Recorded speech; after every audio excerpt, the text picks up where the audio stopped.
Hi, welcome. I'm so glad you're here. You have arrived at Love Your Work, and they will too. This is a workshop for any worker, employee, business owner, and member of the Greater Cape Ann Chamber of Commerce.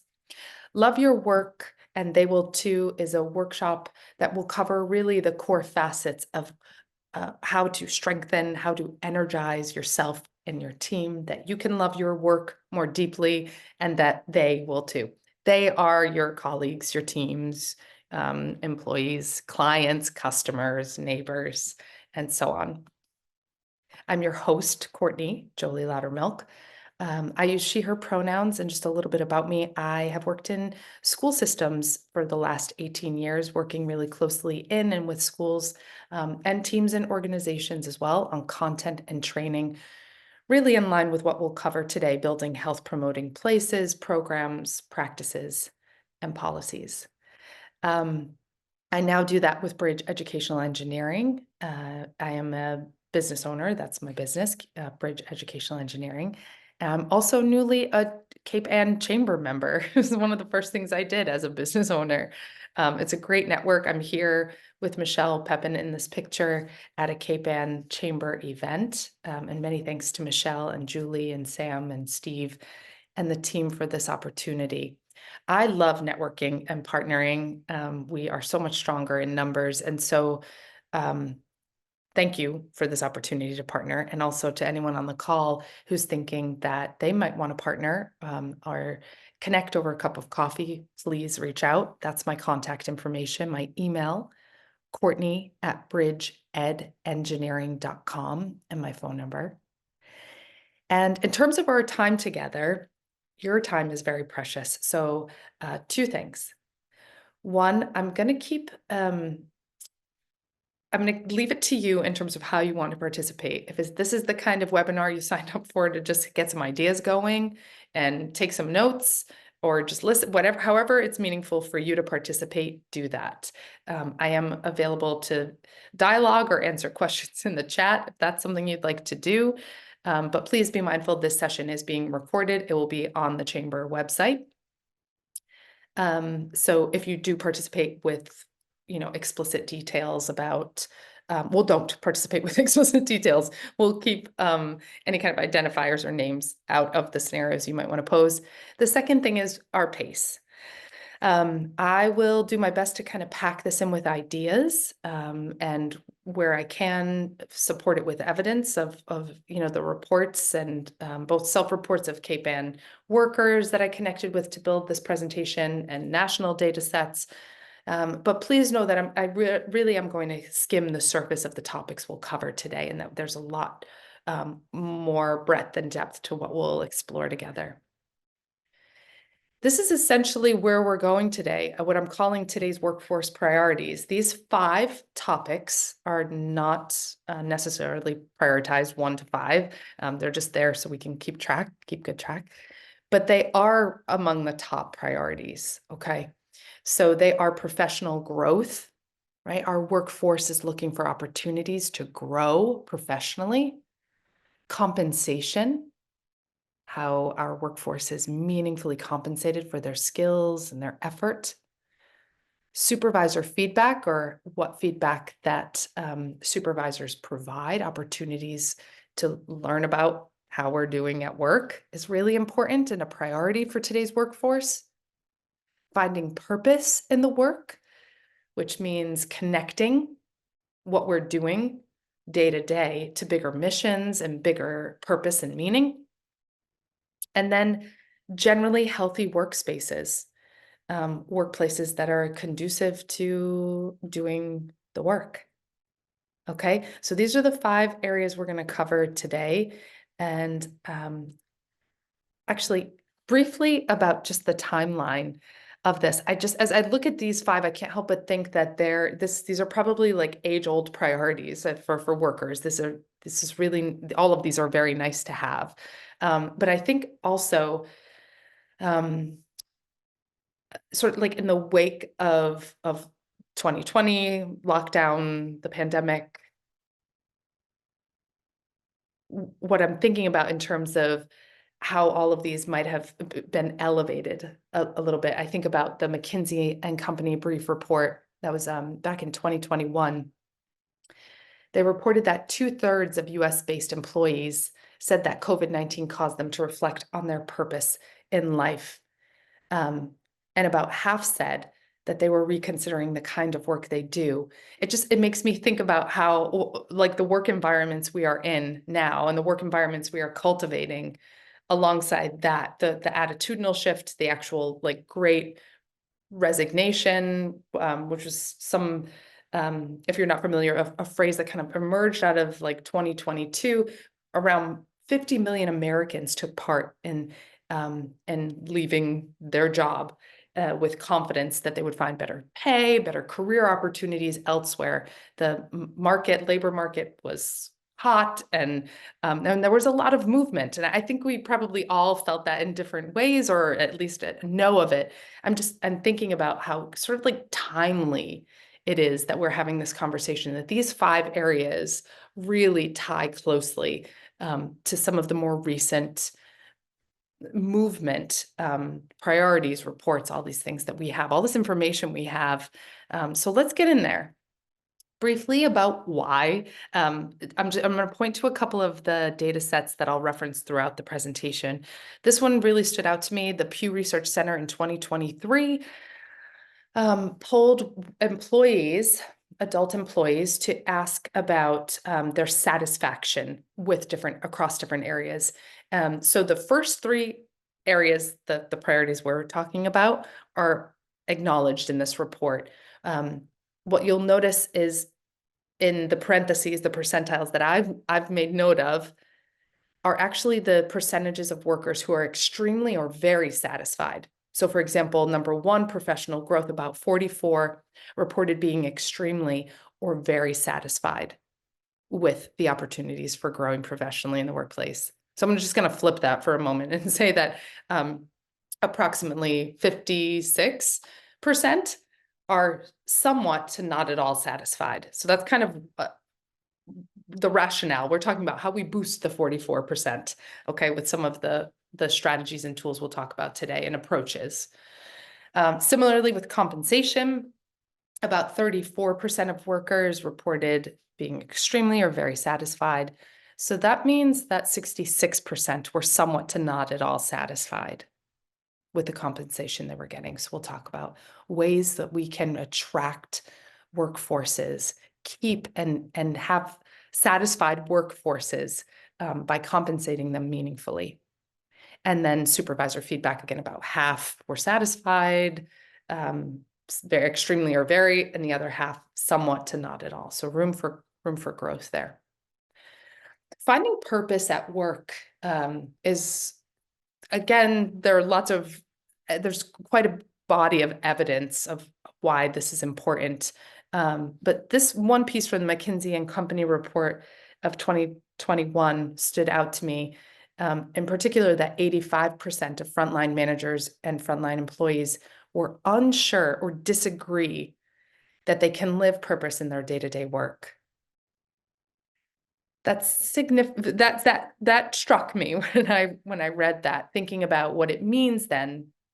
For many of us who spend most of our day, our waking hours, working or thinking or preparing for work, what that means to be able to have that amount of time where we don't feel it's connected to something purposeful, and meaning, and tying together or connecting the dots between like our day-to-day responsibilities and purpose. So that really stood out, and I think is a great an indicator of where we can improve. Additionally, when I think about all the facets of a healthy workspace and what that means, if you think about just one component, psychological safety, if you're not familiar, this is a term that was coined by the Harvard Business School professor Amy Edmondson in 1999. And psychological safety is a condition in a workplace that promotes that promotes communicating, sharing ideas, asking questions, pointing out discrepancies, contributing as a worker, right? You feel psychologically you're able and safe to do that. This is just one component of a healthy workplace, actually statistically significantly. This is the top arrow in the green circle. Statistically significantly improves or strengthens team learning behavior. For anyone on this call thinking about the work they do with a team, when that learning behavior, what happens in that space of learning and connecting, that's when we have innovation. This is when we have, strong numbers in other areas of our work, the strong bottom line. And the same is true for team efficacy. So just briefly, those are some of the reports that I'll point out throughout our time together of why these are our workforce priorities. Okay, so we are just going to attract and keep our awesome workforce in the Greater Cape Ann, and this is how we're going to do it. So the number one, you remember, is professional growth. And I'm calling this developing and advancing our workers and teams. And I'm thinking about new businesses. I'm thinking about well-established businesses, high-performing teams, really across all levels. This is what our workforce is expecting and want. Number one, industry-specific skills.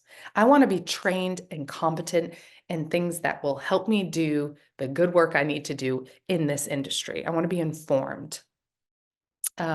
This means, maybe like future-oriented skills, things that I'll need to stay competitive and relevant. Doesn't necessarily mean new, but it means knowing the market and what's important in the industry. Okay, and where I think I just said this, but like competitive within the industry as well. Our workers, I'm holding two sides of the coin here. Our workers both have asked for more skills around interpersonal relationships, right? To connect with each other, to connect with clients and customers. And also what I'm hearing from supervisors and teams is like, it's also just really helpful, whether or not this one piece on interpersonal skills, workers have said they're seeking training on this. It really is quite helpful. When I think of the somewhat like 90% of the Greater Cape Ann Chamber of Commerce members are not 90%, teams of 5 or fewer. And now I'm thinking about how critical it might be for the interpersonal skills and relationships in this small core team to be strong, to connect to each other and have tight teams, right? Really effectively communicating teams. How important it is to practice the interpersonal skills that help us respect each other in the workplace and do the work efficiently. Really important. Additionally, creating pathways for promotion. This is in many ways like an individual, kind of like worker to worker issue or topic, what it means to be promoted, maybe into a different position or to hold different responsibilities, but that they are clear that these pathways are for advancing horizontally or vertically or both, are really open and transparent with workers. And we really, I think about like kind of knowing our teams to know what that means for promotion. We'll talk more about that, how it's kind of nuanced, but really just that there's room for growth, that I know that if I want this, I can be in this position for however long, but I might want something else, and what that is, right? They're really just kind of like clearly marked pathways. Another really important area of advancing our teams is how we are and strengthening and energizing our teams, that we are celebrating our wins in meaningful ways. I like to think of wins as both big and small. They're really small wins that just sometimes mean more to the big ones. But we're doing that like if they were like weekly or monthly goals or deliverables, that it's acknowledged, celebrated in a meaningful way. And these are together on purpose, that we are consulting with each other about problems. That's how we strengthen and grow our teams professionally, is that we're talking about the challenges we have. When our instinct, especially in high performing teams and competitive environments, can be to hide our problems, we really do advance teams when we talk about the challenges and tackle them together, right? So attracting new employees is as many of these things. I'm kind of boiling it down to this great model. I embellished a little bit, but this model that's a psychiatric rehabilitation model: tell, show, do. Really basic. Tell means you talk about it, you orient someone to what you want them to do, you show them how it's done, you let them do it, give them space to practice and do. That's all of those professional development pieces. Talk about it, show how it's done, and do it. And the last tell is actually, I think, maybe how we communicate to even new employees, that we are posting about all of these ways that we advance our teams, that our business is committed to workers' professional growth. We're telling people, we're posting about it on our website and social media. You know what's really important to us? That we train our workers on interpersonal skills. And this is the benefit of it. This is how our work has grown because of it. So we share it in reports with our boards. We this last tell, we tell about it in our advertisements. And really what that does, when we tell, we talk about how important it is that we are committed to professional growth. We show it, we do it, and we give others space to do it. And then we talk about it. This is how we are attracting workers who want to be a part of a team, right? That cares about our advancement.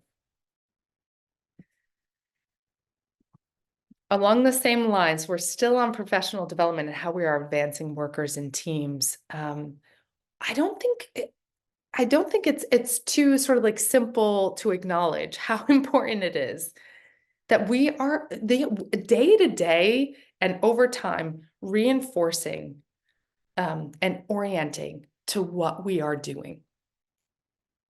This could be bigger picture, our mission, our core values, or this could be sort of like more nuanced. This is why we're doing a process, but consistent and regular orientation, I think, goes a lot longer way than we give it credit for. And you can never over-orient. Someone wise told me that. Never, it really does help to connect the dots, because what it does is it reinforces the purpose, the intentionality. It focuses us. I've got this little cut out. Let me just see here for a second. Okay, here. Informed teams are satisfied and strong teams. Right? When we have information and we are oriented. How we do this, how we orient, can be in lots of different ways. I've given an example here of, kind of in quotes, a culture guide. This idea of an onboarding guide that may complement, like if you have a human resources department, something that they might do during an orientation. A culture guide orients to sort of the day-to-day, what's expected, the vibe, the practices, who's where organizationally, the structure, this kind of thing. But it gives new workers a sense of who, sort of the rules on any kind of thing, the vendors we use and why, the dress code, our work from home practices. It gives us a sense. So these rules that sometimes feel explicit, maybe you heard it a couple of times, but aren't, and it concretizes them. It gives us something to hold on to. As much as it helps new workers feel oriented and supported and understanding the workplace culture, it also can be a tool, when reviewed regularly, to reorient, right? You can never overorient, reorient workers who may be more veteran, and also give those veteran workers opportunities to think about what did I need to know on day one? What do I wish I knew last week? That might have made things easier. I guess something really, excuse me, important to point out here is that we experience heavy cognitive demands, right? Our brain is working especially hard when we don't know, when we're kind of wondering or guessing the rules. And as leaders, workers, I think sometimes we believe that because we orient at the outset of employment, that everyone kind of knows the expectations. And I think not only is that almost always untrue, but also today's workforce wants implicit practices to be explicit and transparent. And I think this a culture guide, which can start off small. I can start off with just one practice if there's not time in your schedule to build a whole guide. It can start off small. It's a great way to build mutual understanding and then mutual respect. In the background of the informed teams or satisfied and strong teams is a brief overview of a well-evidenced and business model, ADKAR. You just see the A, the D, and the K here. But I wanted to point out that in this business model, the A, awareness or understanding, kind of the why, the orientation to the process, or in this case, like a need for change. This is a great change management model.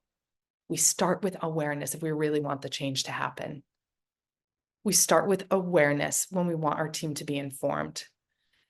So there's some great ideas here for how we are strengthening our teams professionally when we clear up some possible ambiguities of day to day. You kind of take a moment and think about some of the assumptions you make about the workplace and how things are going. When we clarify that, my goodness, do we clear up some free time to do the work, to innovate and really dive into the work.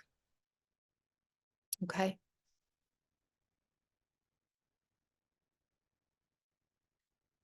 The second area of priority, compensation, and how we are offering meaningful compensation to our workers. And we do that by showing employees that we know their work and their worth. We know their work. We know what you're putting into it. We know the skills it takes. And we also know your worth. We know how you are valued. We know you're valued. It's what we're saying here. So how we do this is, of course, through competitive pay. This is really helpful for many workers. We're doing that by industry and by role. And here's a great thing to sort of think about, depending on your position, on your team or in your organization, is to think about how well you know what is considered competitive pay within the industry and within your role. And certainly if you are in a supervisor position, leadership position, being able to communicate that transparently, including to new workers, including to applicants, right? Something along the lines of, when you're making the offer, I know you'd get this pay if you were working here. Yes, I've researched it. On average, it's be able to kind of offer that information if you can. This is what we're able to offer. And then this is where maybe you build in the valuable sort of carrot, so to speak. This is what we're able to offer as the starting salary, and our workforce is committed to increases within 2 months or 6 months or 1 year. So this is where we're able to start you off, but this is what we want you to know. We know your work and we know your worth. Additionally, competitive benefits are very attractive to both attract and keep workers. This is where I think when I'm, as a chamber member, where you might leverage some of the partnerships you have to support your workforce. Let's say that you have a strong partnership with X university, who's a part of the chamber or the area. It doesn't necessarily have to be on the chamber. And that university offers a degree or certificate program, and you're able to, here's the base salary we're able to offer, the pay. And if you're interested, we also offer tuition assistance on this program. Or we have a strong partnership with X restaurant. And so 2 to 3 days a week, please know that you can go over and lunches are covered. They're on us. It's part of your compensation here because we know, a good meal and easily accessed meal is important to you. So here's where you kind of use what you have and or build toward those partnerships so that you have maybe more benefits to offer that are competitive. And certainly as it comes, when I'm thinking about more traditional benefits like health insurance coverage, time off benefits, these also are things that we want to be informed about as workers. What's competitive in the industry, or maybe even specifically for the role. And we want to let our workforce know that we're considering this. We're also considering other benefits like a flexible work schedule. Eunice and Mustafa researched flex work practices, so really promoting worker agency in terms of their schedule, and found an increase. This probably won't surprise you, but great to be mindful of as you're thinking about your workforces and the healthy workplaces you're building, that the increase in worker trust and management came with the flex work practices. And the increased trust and management in turn decreased job-related anxiety for workers, which impacts job autonomy, where and when workers sense trust, job autonomy is stronger, right? Autonomy is the agency you have to do the work. Which also, if you're thinking from like a bottom line standpoint, is great. We want our workers to do the work and feel good about it and contribute to the growth of our businesses. Seasonal perks is something we are all thinking about. Every workplace has a workflow rhythm, a busy season or maybe a quiet season, maybe even a season where business slows to a point that the workforce changes. Talking openly about this and thinking ahead, being prepared to offer benefits that may sort of offset the seasonality, let's say, of your business, of the quiet season. I had a worker say, my work is seasonal, my bills are not seasonal. Right. So how are you thinking of that? Something that we do, you might say to workers is scale down our workforce size in these months or this time of year. During this time, please know that there may be other roles that you could consider, so you're staying on the team, you're staying compensated, but maybe in a different role, or even flex schedules during busy seasons. This kind of, the whole point is that it's meaningful, so I go back to the small teams, and even for those with bigger teams, but that we know our workforce and what is important to them. These are some general ideas, but certainly knowing your workforce and what's helpful and meaningful that helps them do their work, that helps them feel noticed and appreciated is really important.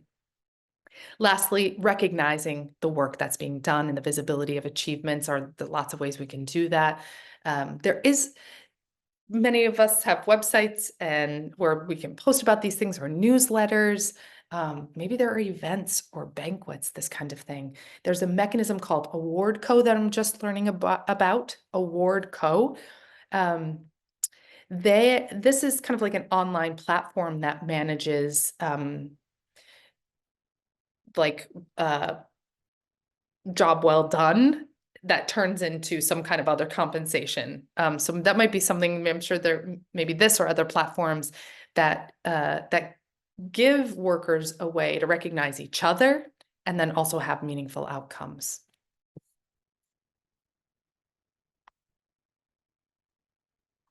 Number 3, providing feedback. So here we're in the third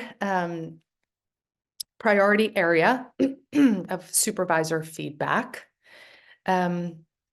Share to shape. Share to shape.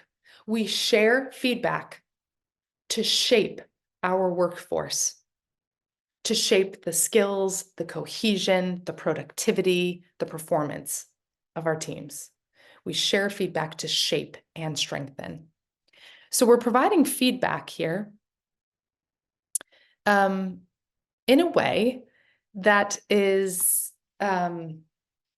maybe helpful for us to actually just remind ourselves how much we like feedback. I can think of some examples where maybe that's untrue and feedback can feel scary.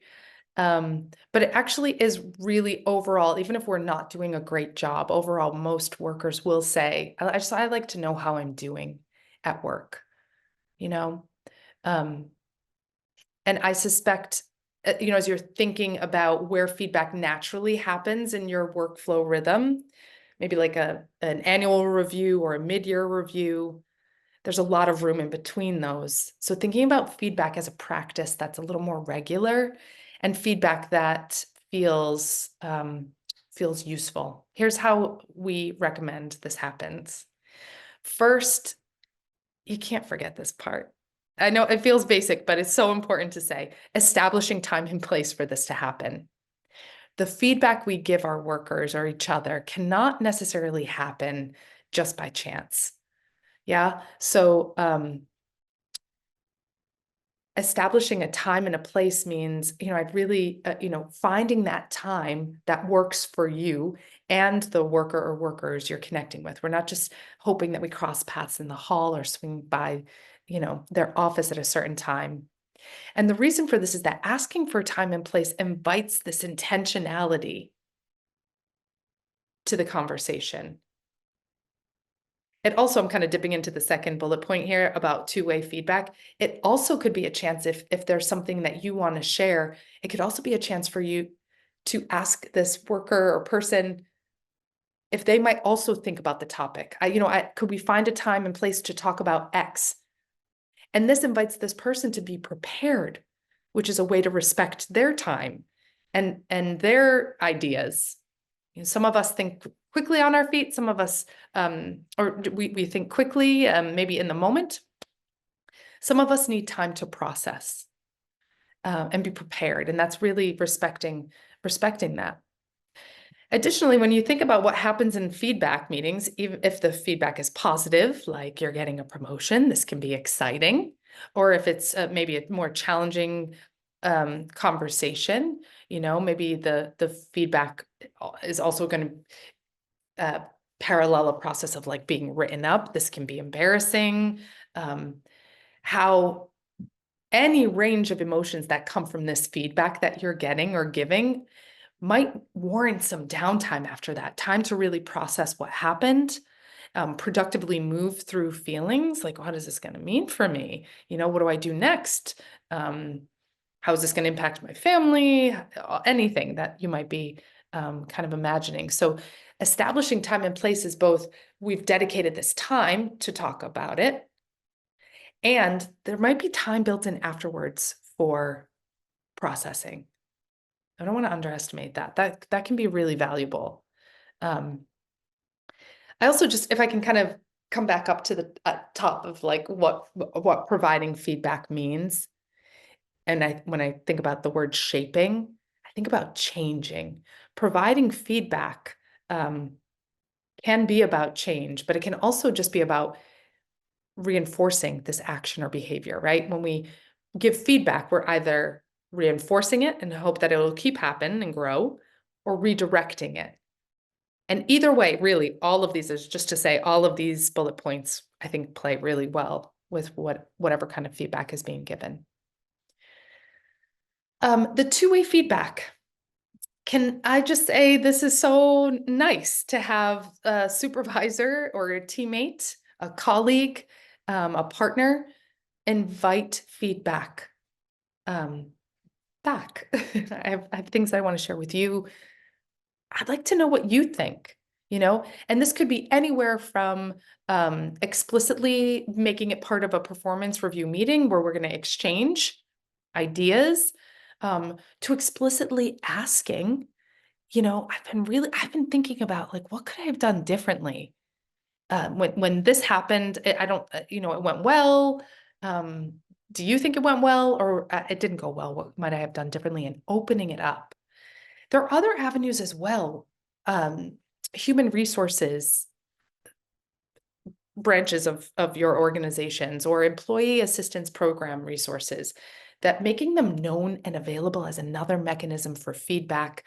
Right? These are, they're available. And if there's a team member who does not feel comfortable kind of having that exchange live with you, then let's use the tools of an employee assistance program or an HR partner to strengthen that relationship and really work through whatever maybe needs to be discussed. There might even be anonymous mechanisms, for supervisors to get feedback and input. I would add kind of the caveat to this, like being conscientious about what we're gonna, how you make that feedback actionable, how it's shared,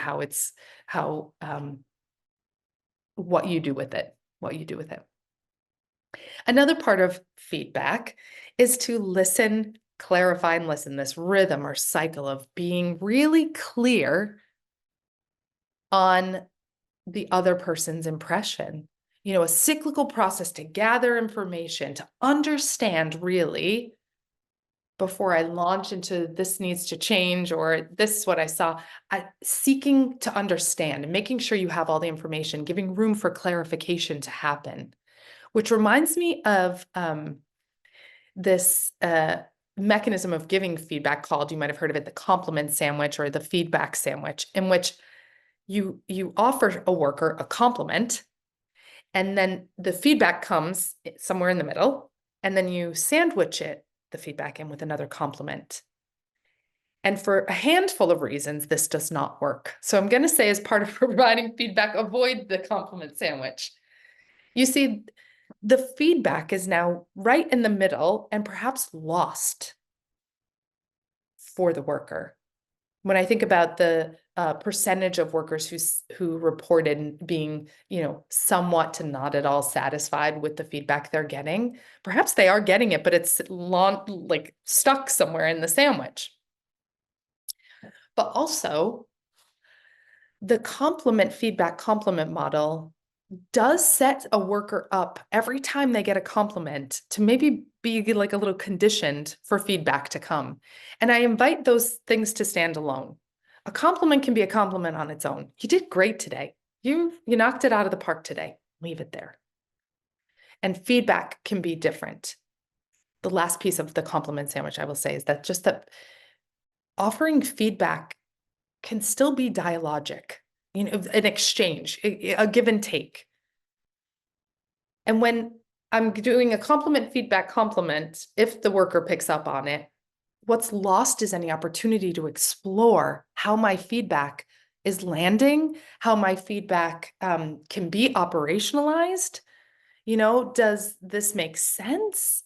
Is there a reason why whatever is happening, whatever I'm giving you feedback around, that's happening, and how do we change it? So that's where listen, clarify, listen really is a great model when you're connecting with workers, especially around feedback. So while you avoid the compliment sandwich, I would invite putting a new sandwich on the menu. It's called the sharing sandwich. And this is a great process and model, also drawn from psychiatric rehabilitation, where you effectively focus on the worker and what you're sharing. Share a little bit of yourself and return to focusing on the worker. And so this changes the whole thing. By sharing some of yourself here, what you're doing is showing yourself and creating an opportunity to build some trust. So for example, with an example conversation, focusing on the worker, you have done exceptional work in the last couple of weeks, Courtney. I just want you to know I've noticed, and it's really impressive. When I've worked this hard, I've hoped to be recognized in some meaningful way. That's what I'm focusing on myself when right? The I statement. And then back to the worker. Could we find a time to talk about what sort of recognition like how you can be recognized for these efforts you've made in the last period of time. I'd like to know what you're thinking about that. Okay, so we focused on the worker. Great job. A little bit about self. I've done that too. And what's really important is that you know that that part of this is being recognized. And now you're bringing it back to the worker and inviting a conversation. What do you think? We're reinforcing that that the worker's input and what's meaningful for them. This ties back a little bit to the compensation is important. It's not just me. It's not just that I think the certificate or this shout out in the newsletter is helpful. Maybe those will happen, but I'd also like your input too, and just kind of hear what you're thinking. The last piece, excuse me, here on providing feedback is that all of the feedback we offer, all and any, is tied back to concrete, measurable goals. So that what we're doing here is anchoring the shaped or changed or suggested next steps down to something that will happen, let's say within a week, within a month, within a year. That feels really important to have something to be able to point back to. This feedback we hope will become or change and impact your work or performance, whatever it might be, within this period of time. So think SMART goals, your SMART, specific, measurable, achievable, relevant, and time-bound. SMART.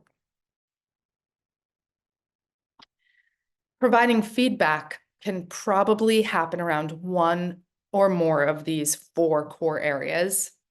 And these 4 core areas are closely linked to change theory, well documented.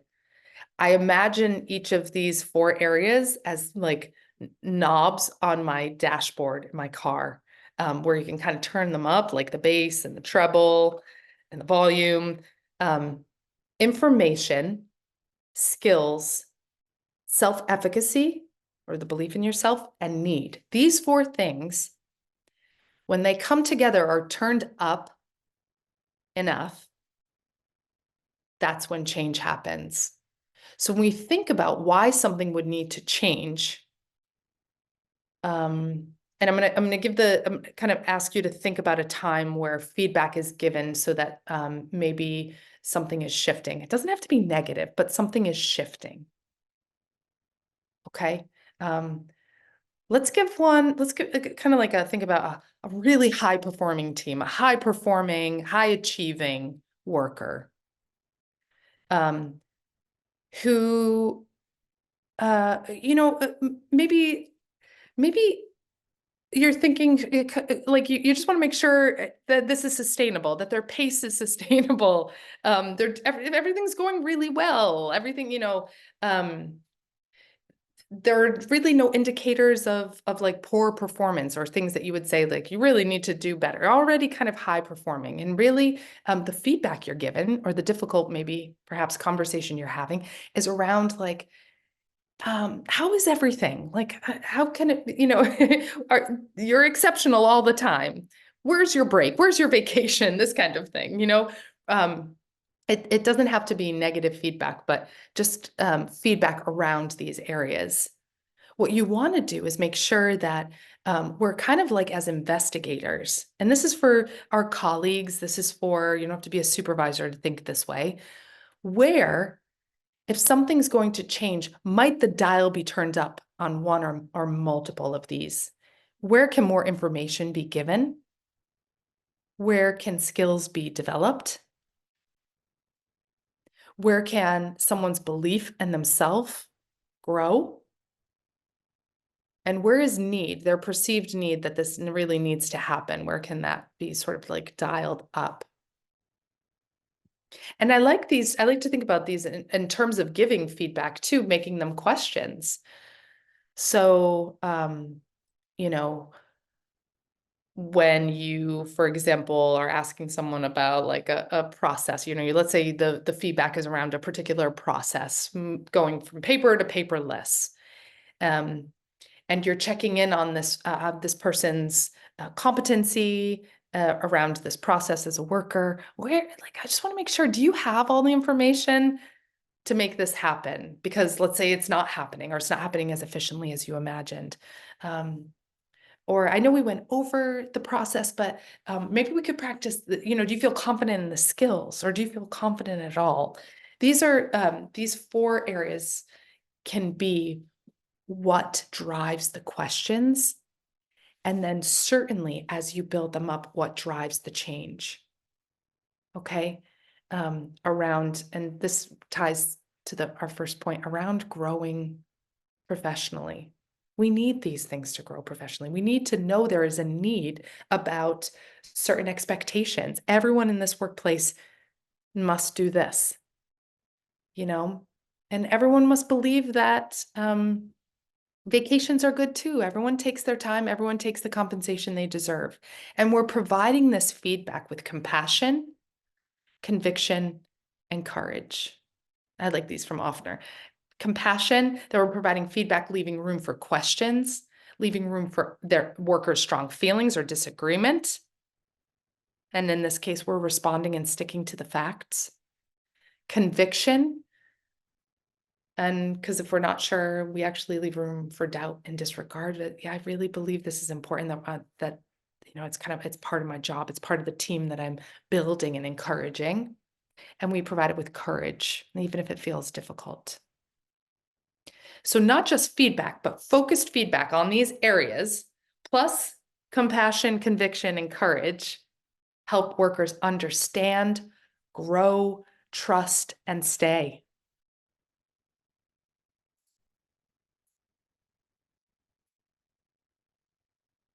The 4th area of priority is promoting purpose at work.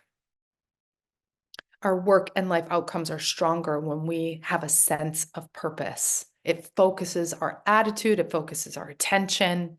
And how this can be done is perhaps simply, I'll leave that to you. Why? Share your why. It's the extent to which you're comfortable and it's relevant. Share why this industry is important. And not just once a year or like on the special events or end of year. Just regularly. Why this organization is important to you, why this job is important to you, why Cape Ann and the greater Cape Ann, and why whatever process or decision, how that's connected back to the mission and the values of the organization. Why? We like to know why. It comforts us to be oriented to why, and it helps us build purpose. Why am I doing this? I can't connect the dots when I think back to the 85% of frontline workers. I can't quite connect the dots between what I'm doing day to day and the impact. What's the deeper purpose here? We all want to feel like we are meaningfully contributing. And seek to understand others' why. Ask workers, what is it for you? Why this work? Why this job? If I'm honest, there are sometimes I've had a job simply because I needed to pay the bills. But even then, I sometimes had choices and there was a why to it. And when we seek to understand others' whys, we help them, express it and own it. And then when it's out here expressed, we can start to shape it if that's what they want, if that's important. The 2021 McKinsey and Company report found that frontline workers and employees are 3 times less likely than leaders to say they can connect the daily work to the organization's purpose. 3 times less likely. That is a strong reminder that sharing your why and seeking to understand others' why is really valuable. It can go a long way. And so what we want to do is give time for this to happen. Where is this happening? When is it intentionally happening on whatever basis?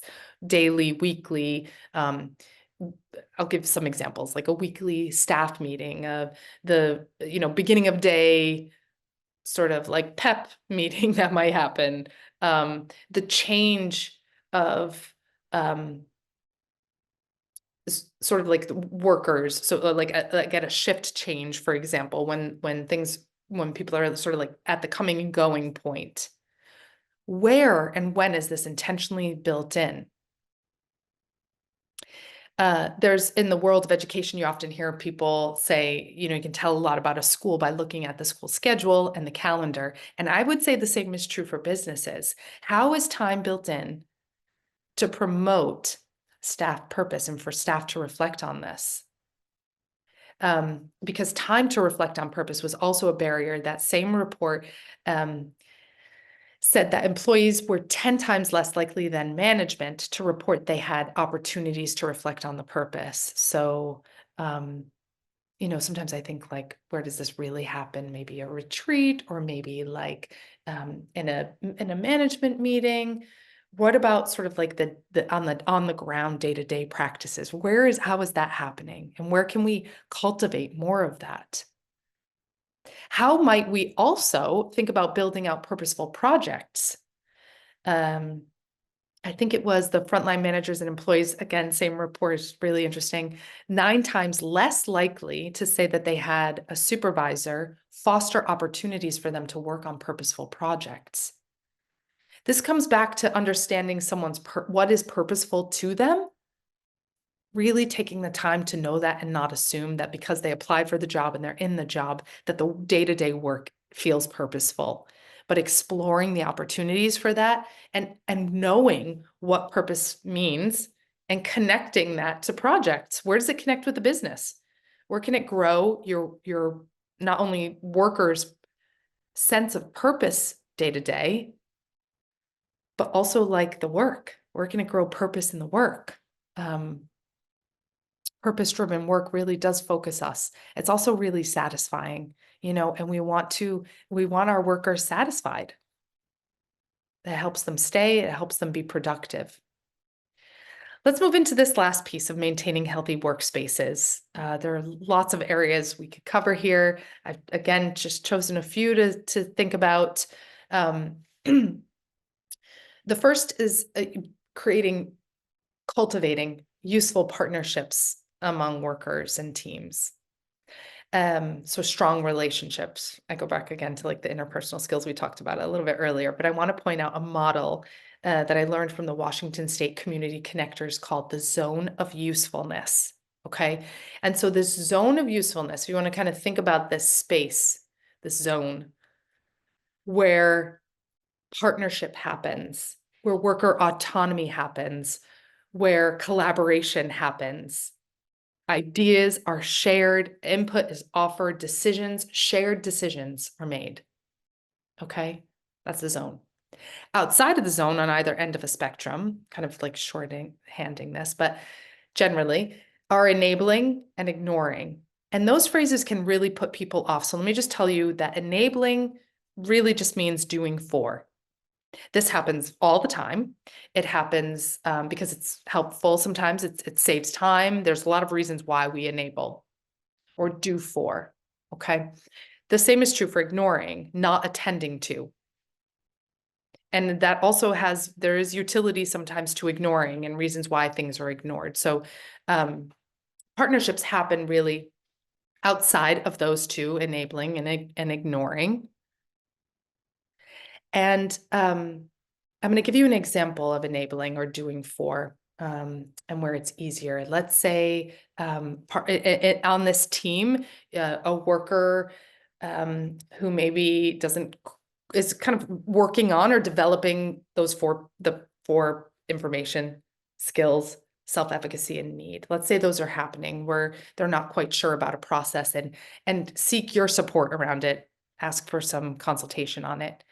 And if this happens consistently over time, again, maybe this is where we're thinking about turning up the dials on any of those four.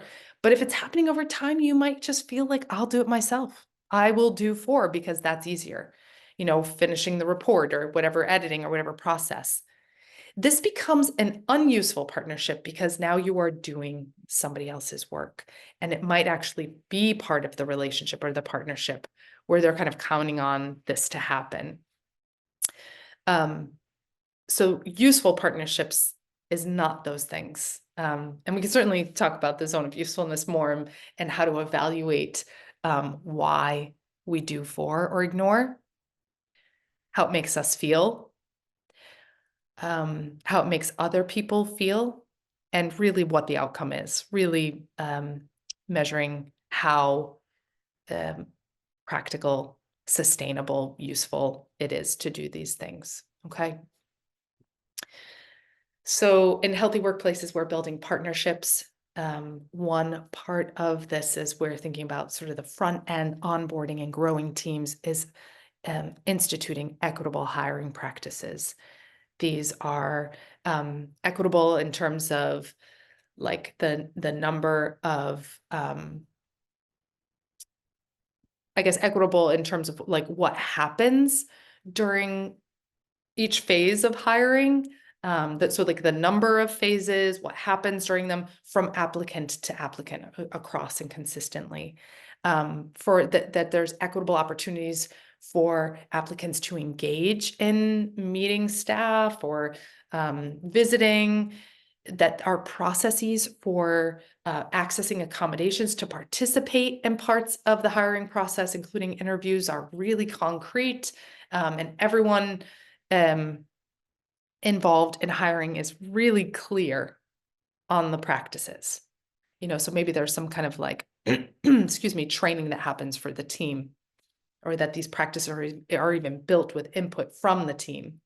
And that all of these hiring practices are consistent. So same interview questions in the same order. Hiring matrices can be quite helpful as you think about what the priorities are for the worker and how categorically, let's say that the people conducting interviews of applicants are rating the applicants across those areas or domains, so that there's consistency. What I'm painting a picture of here is not the flip side, the inconsistent, which is sometimes this happens and sometimes, I bet they'll be good and bring them on, And again, when I think about building trust and trusting relationships and strong teams that are energized, know that we all went through this process, and I can trust in that, and it's transparent. Everyone on the team knows about it, and transparent, and like the applicants know about it. Just so you know, we've got this matrix here and we're going to be using it, and there might be less dialogue in this part of the interview process, because we really want it to be equitable from applicant to applicant. This is important. So that ensures that those are sort of, when I think of like building the team, that's right out of the gate, that we have really clear signs and mechanisms that this is going to be, that our workplace is working toward health, equity, and things that are really important. To go back to one of our earlier slides on psychological safety, those are all really important in sustaining that. Other things that help maintain a healthy environment, a healthy workplace, are actually that the environments, they are actually healthy. There's a graph here that is mapping productivity and stress, like workplace productivity or performance versus stress. And what we know from this bell-shaped curve is that when stress is low, productivity is low.